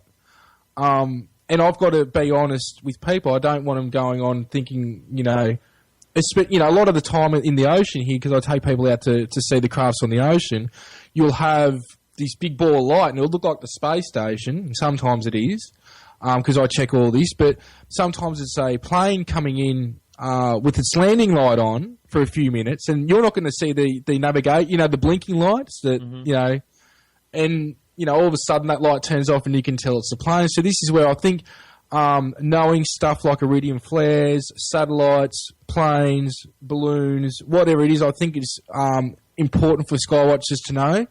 But that's not to say that everything can be can be worked out, exactly what it is. There's, sometimes you just don't know what you're seeing, and the problem with a lot of this is that sometimes you are just seeing a light in the sky, and no matter how good of camera you got, that's all it's going to appear as. But there sure as hell is a lot going on here in Australia. Now, did you say, is it Albury? Is that where you are? Albury's where I'm from. I'm actually located in Melbourne in the city now. I actually moved from Albury up to Queensland for a few months. And I was living with I've had him on my show, Giles Campbell. Now, he's a former scientist for the CSIRO, which is basically like our government here. And I was basically doing, skywatches from there. And basically it was a good time out for me and helping him. He's got 44 acres there just off the beach near Mary Rodwell. And he's met Leo Sprinkle and James Gilliland and Stan Romanek and a lot of other people in the field. And we sort of hit it off until I met my partner now and moved to Melbourne. But he's been on my show talking about his experiences. It was fascinating because he's a scientist. He went and got brain scans. He thought he was going nuts. Oh, wow. People were seeing this with him, and he's talked about purple, bluish, see-through manted beings with beads of light in their veins that are see-through. He's one of the most articulate people in how he describes the space and time, how these events occurred, which is very well worth listening to. And he's got great credentials. He was a geneticist. But we hit it off very much so, and he's somebody that has helped keep me grounded as well. We've had some experiences together while I was up there, but once I met my partner who came up to actually visit Mary and myself, I'm down in the city now, and things are continuing. Right. We have a question up on the message board. Now, when people get this thought transfer, do they actually have like a humming in their ear? Have you ever heard of that? There is. Now, some people will say it's tendonitis, but I'll tell you what, I was on stage with friggin' 100 and plus watt speakers next to me head, and I was a drummer in a band, and I can tell you that there's a difference. Now, some people might actually be getting tendonitis or whatever they call it, but there is a low hum, and sometimes it's that high pitch of a hum that it's it's really, really high pitch, almost like something you think a dog or a cat could hear. There's many different ways you could take this or what those hums are. From one of the beings I talked to, she's gone into a few different facets of what these things are. Thought transfer is a part of it. Some of it's got to do with commandments coming from what she calls the higher self down into the body. Now, this may just be, all right, he's just lost me, but I've got to tell it like it is as it's been produced to me and shown to me and thought transferred to me. But, sometimes when people are hearing these hums and on my documentary, and there's a audio clip. Now, I had a regression with Mary Rodwell, which has become quite known on the internet. YouTube, you can say, write in Pete's regression with Mary Rodwell. The beings talk for me, and it's very similar to what Romanek had happen with his ones. And I can understand people's take on him now, though I do consider him a friend, and I just don't, I don't like to judge people because I know what it's like to be judged myself. And you can see, we talked about this before, but I will say you can see what he's done on the show, but I love him and Lisa, and I support what he does. But unless you're an experiencer like myself or Stan, and you've run through the ropes, you just can't judge people unless you've walked in their shoes. And I'll just say that. But there's this sound I went to Mary Rodwell about because I had an experience where I was going from Albury to Mount Buffalo. And I'd left Beechworth on the way there, which is where the famous Ned Kelly bushranger was jailed for quite some time. And as I left there with a friend, there was this weird, the only way I can describe it is a weird low hum and a really high-pitched sound at the same time. Now, I'd never heard from any craft. The only thing I heard at any time was almost something like when you're near a transformer box for electricity. It's the only thing I've heard any time, and it wasn't even that loud. It's the only time I had any sound, that was from one experience. But I'm driving the car, and I can't find this turn-off. And I know this area like the back of my hand. I know the bush area between Albury and Mount Buffalo. I could do it with my eyes closed. I know it really well. And I couldn't find this turn-off, and I had this. I had a friend with me, and all of a sudden we get this noise, and we're at this town, and I get a thought transfer telling me to go to Lake Buffalo, and I hadn't been there for years. Anyway, I pull up, we get out of the car, and there's a saucer blinking in and out above us. It was a good size too. Anyway, I get home and I tell Mary Rodwell, Mary, you're not going to believe what happened, and I told her, and I didn't think anything about it at the time, except there was this weird friggin' noise. Anyway, Mary goes, hang on, Pete.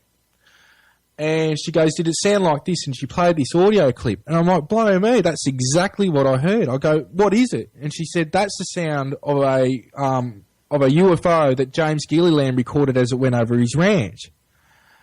Anyway, I was taken aback because it was exactly what I heard. Now, you can hear it in my documentary, Confirmation, or I think you might even be able to hear it on the regression itself, because I've made a video out of it. But the funny thing is that this was not in the public domain. It had never been up on the internet. And if you listen to the Billy Meyer stuff or anything else, whether you believe that, I believe Billy had experiences up to a certain point. I'm not so sure now, but this is very much what I heard, and completely different from what Billy is recorded and others are recorded. This audio I'd never heard of before, but is very similar to a Tibetan singing bowl.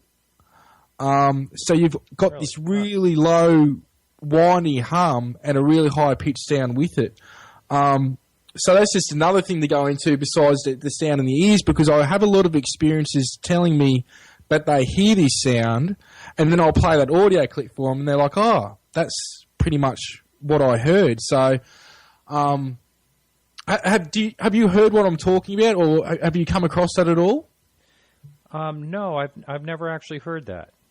I might be able to play it up on the over the internet now with the condenser mic. Would you like me to give it a go? Why not?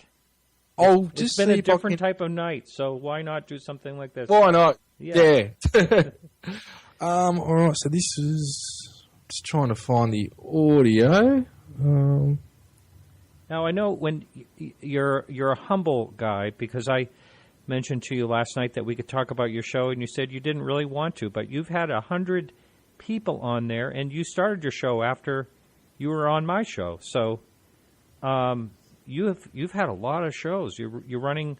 Is it once a week, or is it more than that? I don't have a set time or anything. The only reason I do that is because I see a lot of shows have problems with set times, unless like you've got a crew working with you, and a lot of people that and I know you're organising these shows yourself, so everyone's sort of doing something, but as I'm having experiences myself, sometimes I couldn't be stuffed getting out of bed till midday because I'm that drained from the experience or I've got something going on. I just try to make it constant. At least I want to get one done a month. Sometimes I've had 14 a month done. Wow. It's just when I can get it done, I get it done. It's just one of those things. But it seems to have taken off quite well. And the main reason I want to get out there was to try and get more Australian stuff out there. But it's just been good because I get a lot of experiences on the show, and I sort of I don't believe everyone, but I tend to be more uncut and just let people speak what they want to speak. And I'll let everyone make up the judgment themselves. I think people can tell when someone's talking crap. So, but that's something I've wanted to do because a lot of experiences, there's more researchers listened to in the field, and I think to get an understanding of what's going on, even though I don't think any one person has got an idea what's going on, I think if we listen to the commonalities between experiences, we can start to build pictures because a lot of the time, talking to especially researchers in the States that have been doing this stuff for years, one thing that them and myself have talked about is a lot of people are willing to tell you about orbs and greys and crafts and a little bit of high strangeness, but the really, really crazy stuff they're not willing to talk about until they hear somebody else have the balls enough to go into deep areas. So it's sort of two-sided. Some people are embellishing, which I don't understand why they do, because quite frankly, I think this is far out enough as it is, to bend the minds of our own perception and reality. But, that's another side that people don't really think much about is some of the real hardcore stuff isn't spoken about because people just don't want to talk about it. And I can understand that because, they're already considered a nut or whatnot. But I've got this audio here, so I've got to turn it up pretty loud because it was really low, but you'll hear it yourself, so I'll just give it a go.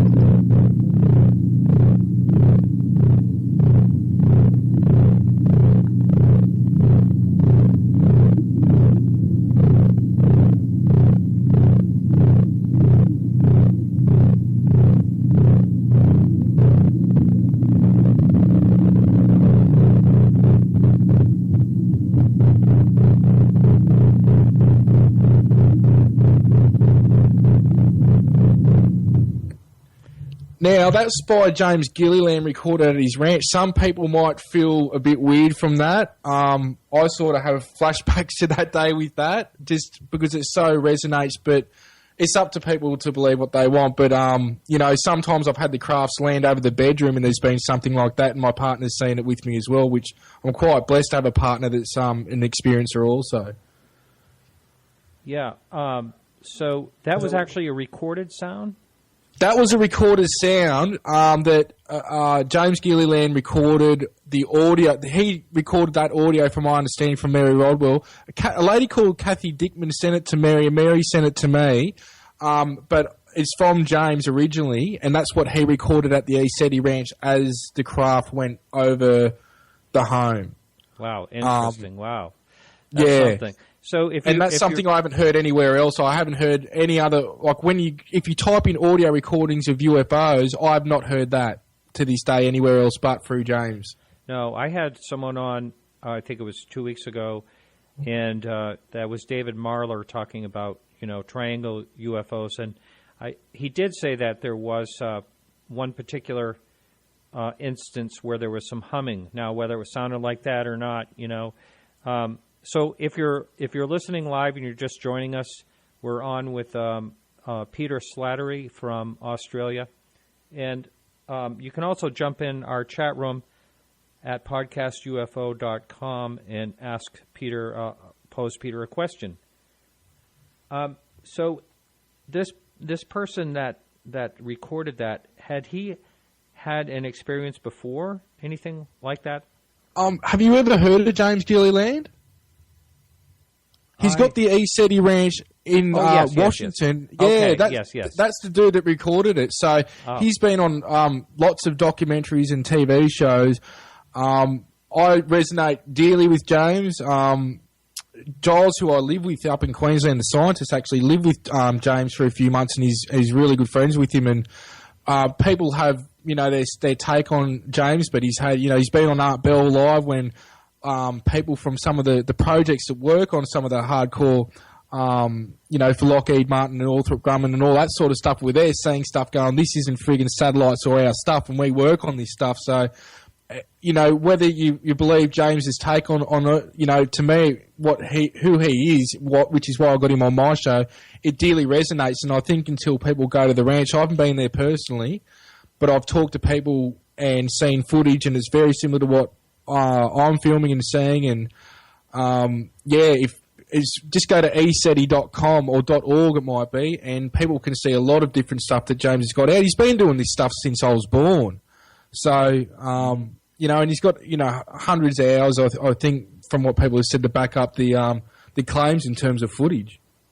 Okay. Now, one of the things I want to talk about is checking on I do get a lot of email, too, from all over the place, and a number of them are from Australia, and there's Australia is, when I do my analytics for my website, as far as traffic goes, Australia is always up in the top 5. And so my question to you is, do you consider Australians more open-minded to the UFO subject, or how is that taken there and thought of there in general? It's hard to say, for example, Australia's only 23, 24 million people to the landmass of America. So we've basically got the same landmass as America, from my understanding from the research and what I've seen. Now, if you're getting a lot of traffic from Australia, that means a hell of a lot. Even though it's still a small percentage in terms of population-wise, that's still a fair amount of people that's competing with America and Canada and whatever else you got listening to you. Mm-hmm. So I think that says there's a fair bit. Now, I've talked to so many people that have, UFOs, they're seen a lot in Australia. A lot of people are open-minded now. It's when you start saying they're ET or they're interdimensional, whatever, that, people go, that's just too much for me. But then you meet some people that just, that doesn't faze. But it's just like anywhere else. You've just got the people that straight away you lose them as soon as you go there, and sometimes you don't. But it is getting played more and more on the news. I haven't watched telly for a year, but from what I'm seeing when I do post news on my website, you got your tongue-in-cheek stories, but even when I was on National Morning News here in 2012, I was given a fair go. I could tell they wanted to be smartasses about it, but I brought up the reality of the professional witnesses and people that have got highly respectable positions that had been in government, and the amount of sightings and everything else. And it was, not too much tongue-in-cheek from then on, but it's taken pretty well here, especially up and down the East Coast. Again, in Australia, this is where a lot of the activity seems to be happening now.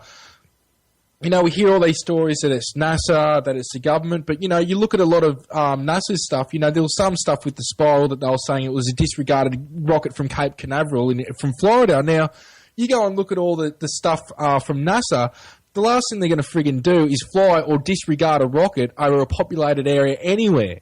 And yet this happens to go from Melbourne to Sydney on an angle and then go up to Queensland. So it follows the most populated area in Australia. But what it does when you get things like this, what it does is it puts public awareness on it. Again, I don't want to push my reality on anyone, but what I do like to do is make people think. If you can just bring up something or whatever it is, or there are these news stories, it just, opens people up to, what myself and, millions of other people witness on a daily occurrence, which isn't just crafts, but high strangeness, paranormal activity, whatever you'd like to label it as. Now, how would you say the Australian government looks at the subject? Well, we have had papers released. You could probably go to Above Top Secret, I think, is one of them. I don't hang out on forums or anything. I've actually got all the Australian release papers here that were in the archives. Now, there are still some that are not to be made public, declassified. Look, the fact of the matter is that we are so much your allies in America, and I love America, but whatever you guys do, we do. And whatever Britain does, we do as well. It's, New Zealand, Canada, America, Britain, all of us guys together on whatever, and we're going to tend to follow you guys up. Now, we've had Blue Book and Sign and Grudge and, all the, and the Condon Report and all these other things that America have done, and still, Jimmy Carter tried getting a lot done. Here in Australia, we've been very, we've been very much the same as you guys, though we haven't had like an open thing like Blue Book. We have taken, there is proof that we have taken reports. I've got the papers to show it and everything else, and it came from the government archives. Funny enough, we've had a lot of papers on the UFO phenomena go missing from the government archives, which was on National Morning News here on the same show. I was on Sunrise, I think, with Bill Chalker talking about it, who's done a lot of work here for years. But I tend to just think, especially with myself, I just look nuts a lot of the time. So they're quite happy me to spout whatever I'm going to spout because I just look crazy, though I have had black helicopters and grey stealth helicopter activity around me, which people have witnessed for no reason, this stuff appearing. And I've spoken to some people that have been part of these projects. They know what's going on. Again, people say a lot of, we hear this stupid story lately that it was the government that had this flying saucer, or it was a balloon or some crap from Pine Gap in the middle of Australia that, 200 students and teachers witnessed 2 of them land at Westall School here in Melbourne in 1966, right, which to me is one of the biggest stories ever. Why did ASIO rock up and tell kids that they didn't see what they see? And this has been investigated thoroughly. So we have had some cases like that in the Frederick Ballantyne case where he was a pilot flying over the Bass Strait area. And there's radio recordings from the control tower to him, and he's seeing this metallic object, and then all of a sudden he goes missing. We hear about these types of cases, but there's a lot more going on, but it seems that not many people are wanting to cover it unless it's sort of something that's up in the air. I think they did a mistake when they had me on because they just thought I was some ex-rapper that was just off his nut, and then I could sort of bring some fact and footage and things to the subject, and nobody will have a bar of me since, which I'm quite cool with because I don't care about that. But the government, I think, here's the thing with the government. I think they don't have a clue what's going on, but at the same time they've got an idea in terms of, just like America, you've got things that can come in your airspace that you've got no control over, that can blink in, that can blink out.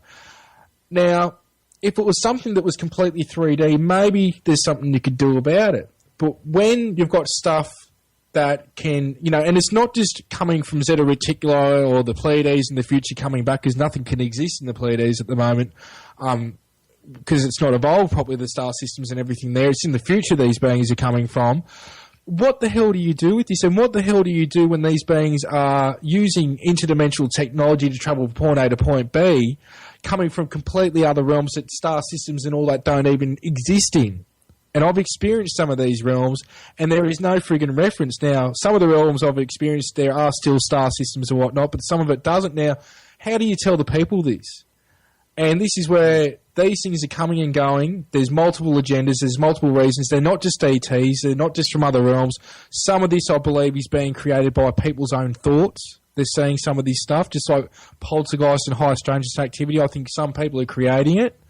I can't prove this. This is just from what my understanding is in the nature of reality.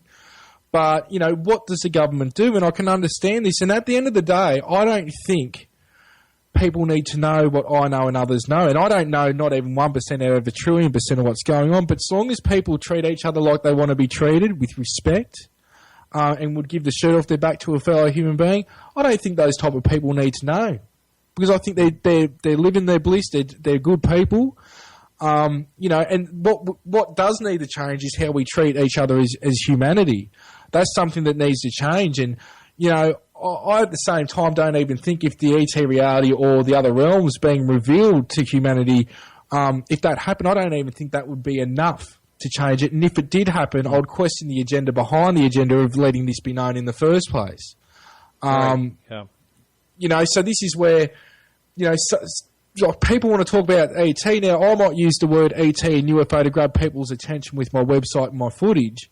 But the truth of the matter is this stuff is so far out there that ET is not even 1% of what the hell is going on. And each day I'm opened up more and more to other concepts and other realities that what I've learned from myself with my experiences is some of the information are lies to understand a greater concept.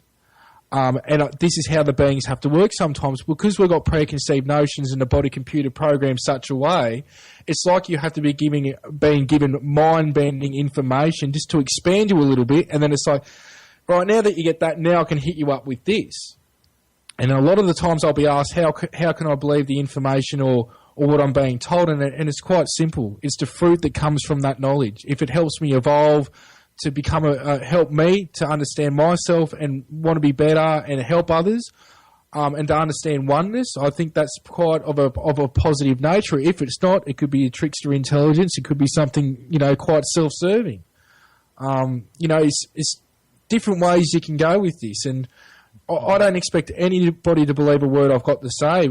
I just like to put the information out and help others get the information out because I've been helped by some other people with what they've said, and if I can do the same back to others, that one day they're listening to this show or another, and and helps them, that's where the payoff is. And I believe we're doing that, subconsciously all the time with each other. Very good. There's a question up on the message board. Bobby wants to know, what do you think they want with you, or what do you think they're doing? Again, it comes down to multiple agendas. It's like when somebody talks about the Greys. Well, it's like, what race of Greys are you talking about? Now, there's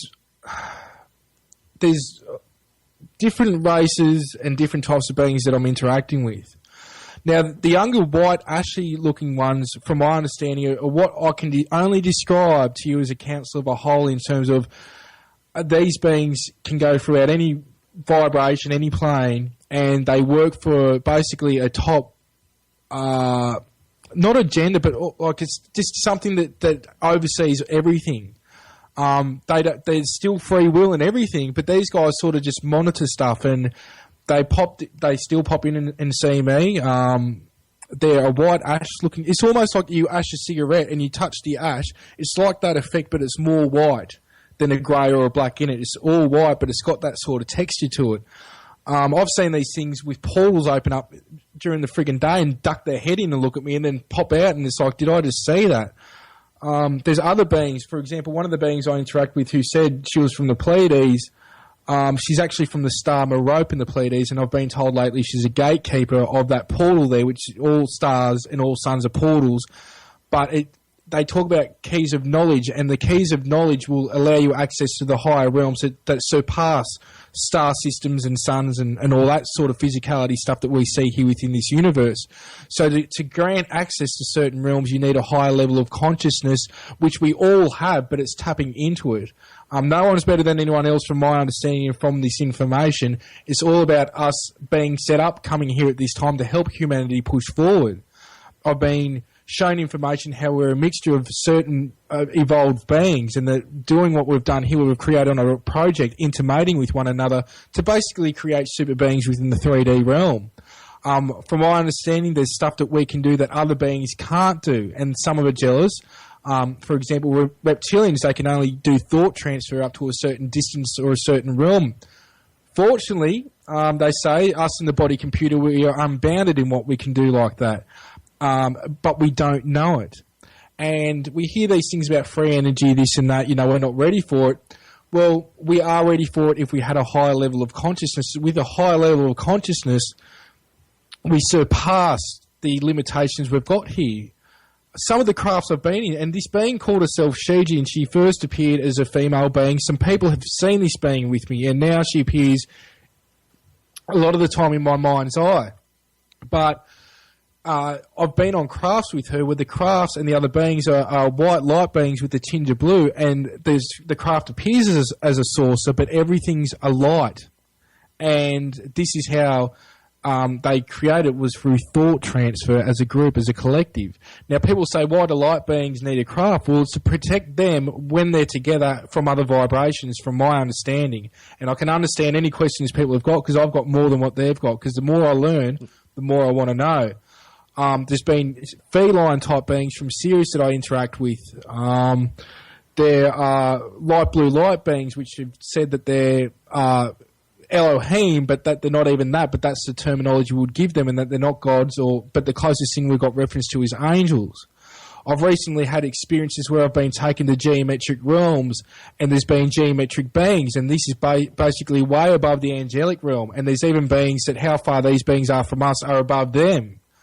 So each time something's happening to me lately, it's been really testing my reality of what I think I know. And now I'm just willing to accept I don't know a frigging thing, because the more my experiences happen, the more I learn I don't know. And that, I laugh at a lot of these researchers and everyone else that claim to know that they've got all the answers. I've had engineers in America that think they know it all, and then they come and talk to me, and I'm like, well, why are you talking to me if you know it all? And then a week later contact me again and going, geez, I thought I knew it all, but Pete, this happened. And I laugh because that's exactly what happens. We don't know what's going on. There's people like Mary Rodwell, who's 2,000 or 3,000 people she's had as clients now. And we've got people like this boy I know, and Simon Parks, who's a councillor or something for the government, the Labor Party, I think, in England, who I've had on my show.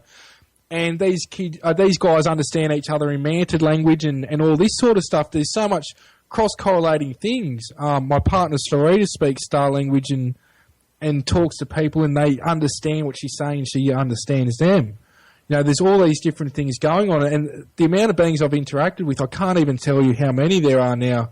But it seems that the more you awaken, the more you'll interact with. Now, I'm not awake. It's like one eye's open 1 millimeter, just starting to open, and I'm starting to wake up to who I am. And if you talk to enough experiences behind the scenes, and even some researchers, and you've got to ask researchers why they're doing what they're doing, because a lot of the time they've had experiences. A lot of the time, if you get them off mark by themselves, you pull them to a corner of the room and you go, why the hell are you researching this and you've been doing it for 40 years? You'll find out that they've had an experience. And what a lot of this is about who you are individually and who we are as a collective, not just here on Earth, but universally and beyond. And that's why people like me are having experiences, and other people, we're not special, but we've got intent, and we've had something happen enough where we wake up to a purpose of being here and why we do what we do. A lot of people are doing stuff they don't know why they're doing it, and it's in service mode. Now, some of these people can't handle the reality. I know, people who've been around me and they said they could handle an experience, and they've had an experience. Their life has gone to crap for quite some time because I said to them, be careful what you wish for, and they've seen a brown grey in my room, and they lost their crap because they thought they could handle it and they couldn't. So this is where a lot of this has got to do with intent and really noticing your thoughts and where they're coming from, that I've learned in the later years lately from my experiences. Just like I know when to go outside and see a craft, it's taken me places and realms of thoughts and ideas that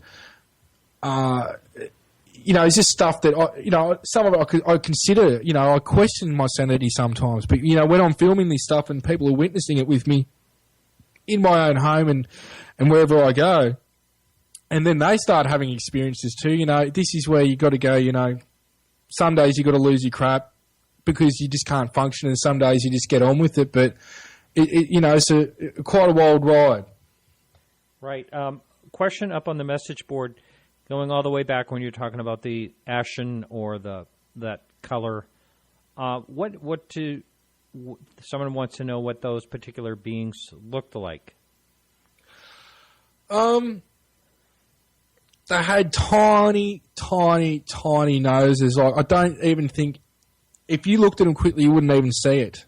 It's just like, the reason why I know this in detail is because I used to wake up to these friggin' things standing over me in bed when I was 8 years old. Between 8 and 12, I've nailed it down to anyway.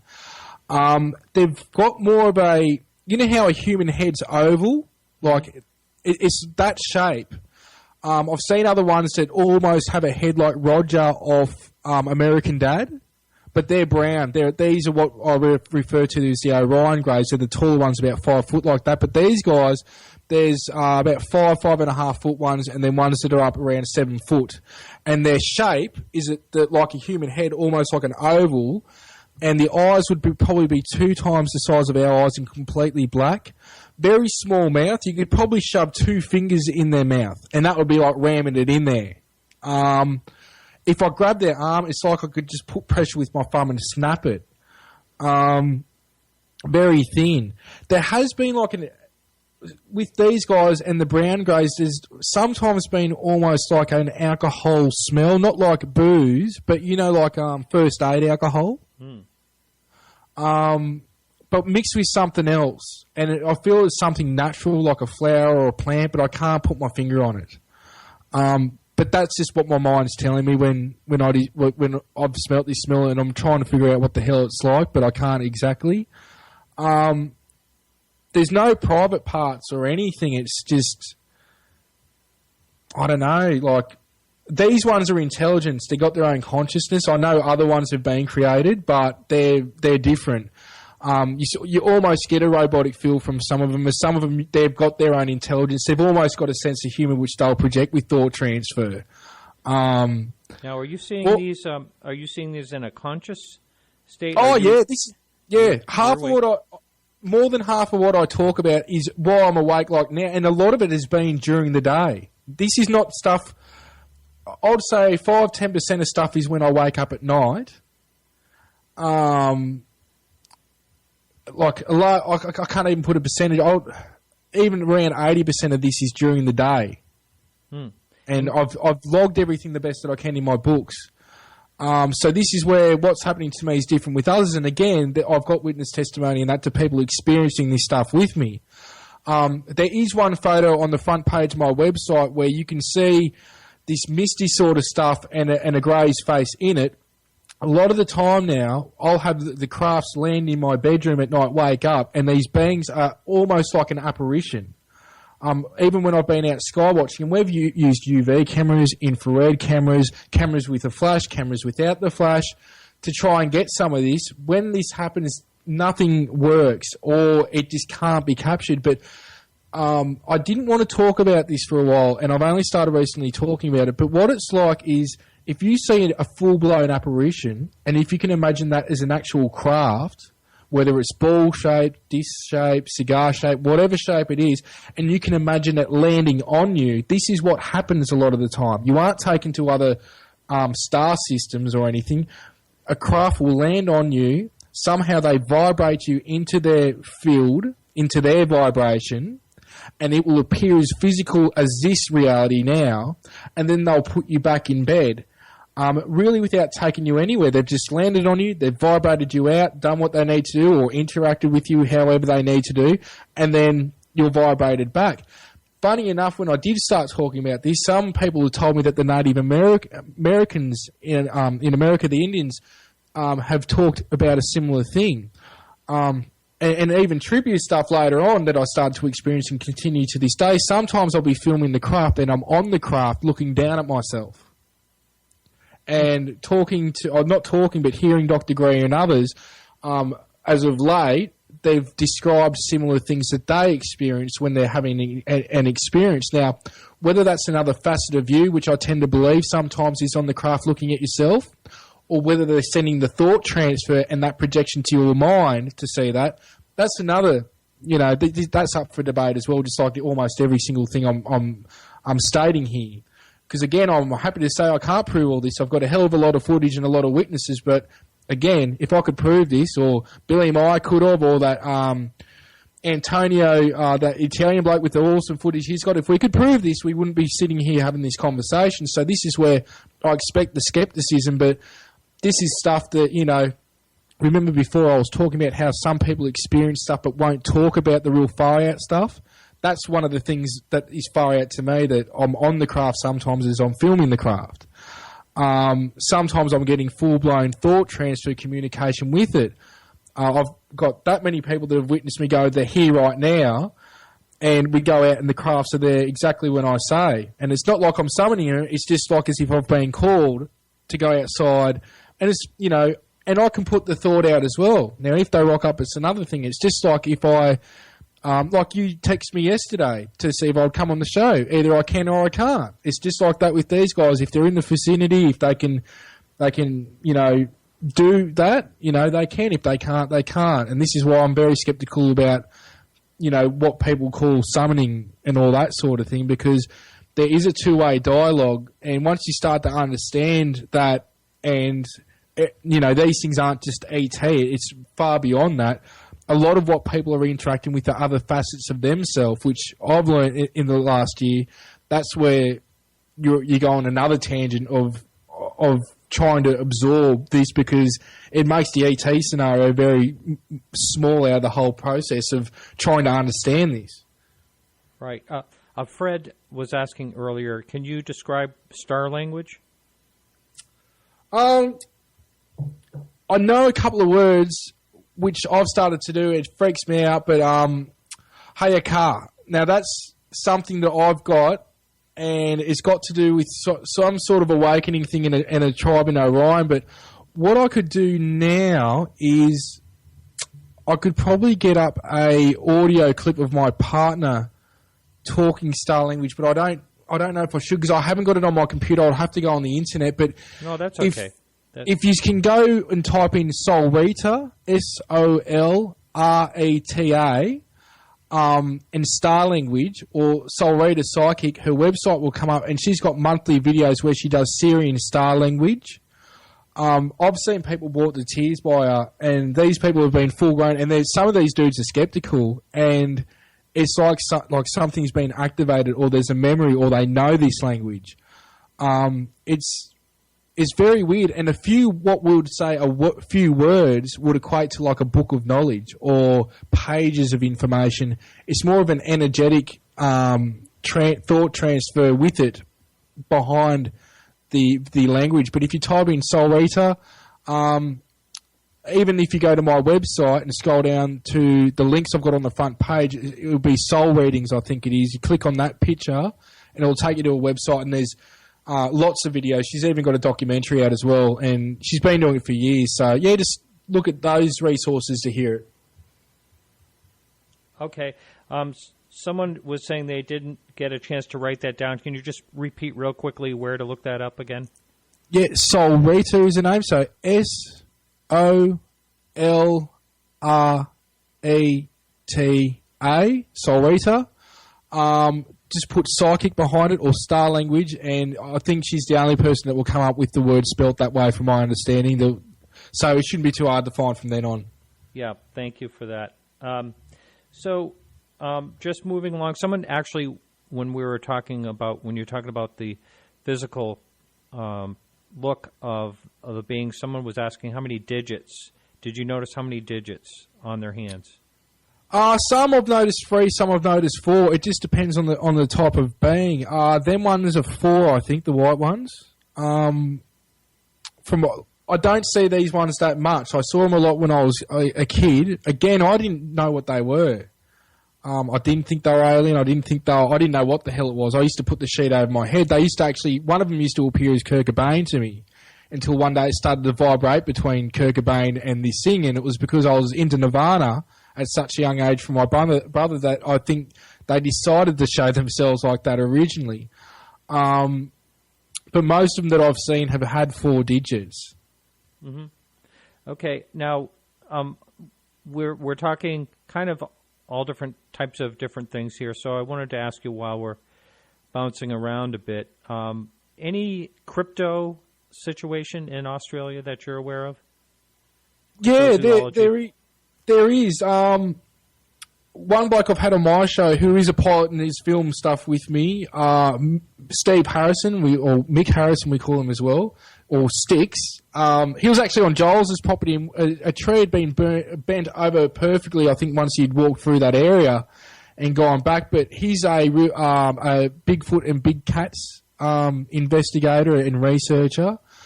I've had some experiences myself with Bigfoot up here, and my partner has as well when we've been together. And I actually had a reptilian experience where I was taken, I didn't know for about a year and a half that I was taken somewhere underground. I don't know if it was Australia or not, but I was revealed later that they were Earth-type reptilians. But there is lots going on here. We've got the bunyip, which is some weird 4-legged screwed up looking thing. I don't know. There's some crazy stuff that people report over here, and the Bunyips have got a big history. But I think we call it the Yowie, even though I still call it Bigfoot. Yowie is basically another type of Bigfoot. Lots of reports again up and down the east coast of this type of thing. There is a long history with the Aboriginals here, the Australian Aboriginals, with they call them the little hairy people or the tall hairy people, the Min lights, which are basically orbs of light. There are lots of other things, but the reports I'll mainly hear will be about that. All big cats. There's lots of stuff with big cats in the area. We've seen these things look like panthers or something. Now, there are rumours that when the Americans were here during World War II, that a few of these cats got away that they'd bought with them. I think they bought them for tracking or something like that, it was told, and some of them got away. But, you wouldn't want to encounter one of these things. There's been some evidence shown of scratch marks on cows where they've been killed, and these claws and the things look, gigantic. But... some of it I think has got a paranormal, though I think the paranormal is really normal. I think it's got a paranormal spin to it, with the Bigfoot type thing. But some of it, with the cats may be explainable. Okay, I didn't realize this. We're right at the end of the show.